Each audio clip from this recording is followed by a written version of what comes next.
Recep Tayyip Erdogan, His Excellency the President, has been a great friend to Pakistan. And Pak-Turk friendship has really flourished during his tenure. We've seen development projects, more collaboration, people-to-people exchanges take place in a much more effective manner.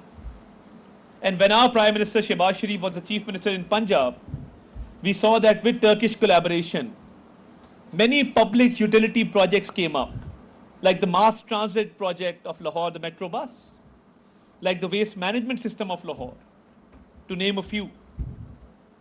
And I think the heart-to-heart connection of the people of Pakistan with the people of Turkey has a very historical background, because Pakistan had not come into existence when the Muslims of the subcontinent established contact with their brothers of Turkey.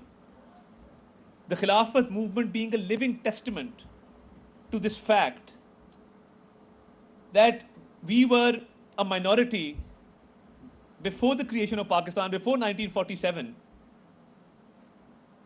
but we felt the pain of our brothers and sisters in Turkey, and we contributed towards their efforts, toward their cause. And this is something that has been passed on to us through the generations, because it was our ancestors who played their part in the Khilafat movement. So you see, it's a friendship, a bond between people which knows no boundaries, which has been established way before boundaries were established.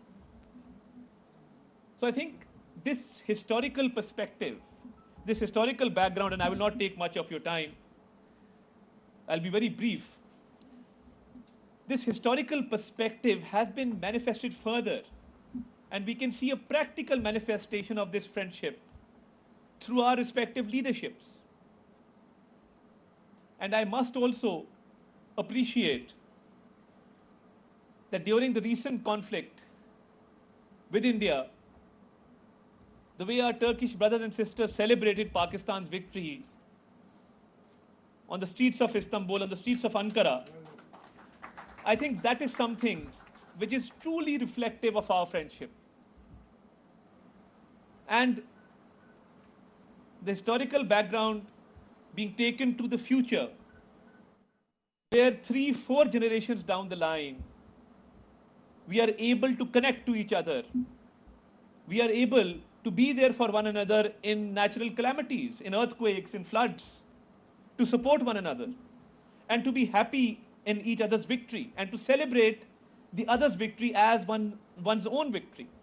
So I think these are a few things that have very, very positively contributed towards this friendship.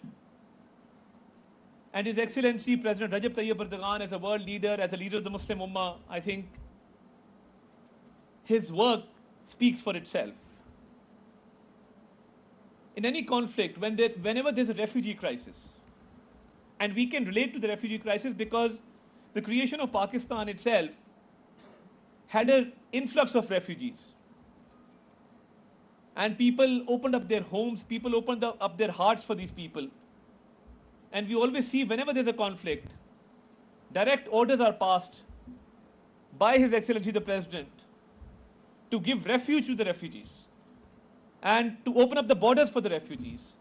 So I think this is something which really deserves appreciation, to feel the pain of the less privileged in society, to feel the pain of people who are under duress, under coercion, people who are faced with conflicts. So I think over the years, we've seen Turkey playing its role at the international level under the dynamic leadership of President Recep Tayyip Erdogan when it comes to global issues, when it comes to issues of the Muslim world, of the Muslim countries. So I think this book is a great tribute to the services, to the contribution, and to the efforts of Recep Tayyip Erdogan, who has been rightly quoted by Dr. Furqan Hamid as the tiger of the Islamic वफाकी world. वज़ीर इत्तलात व नशरियात अतल और तारत तकरीब से खिताब कराएं, जिसमें उन्होंने कहा कि रजब तैयब एर्दोगान मुस्लिम उम्मा के मजबूत लीडर हैं। एर्दोगान मुस्लिम उम्मा के दर्द और दिल रखने वाले लीडर हैं।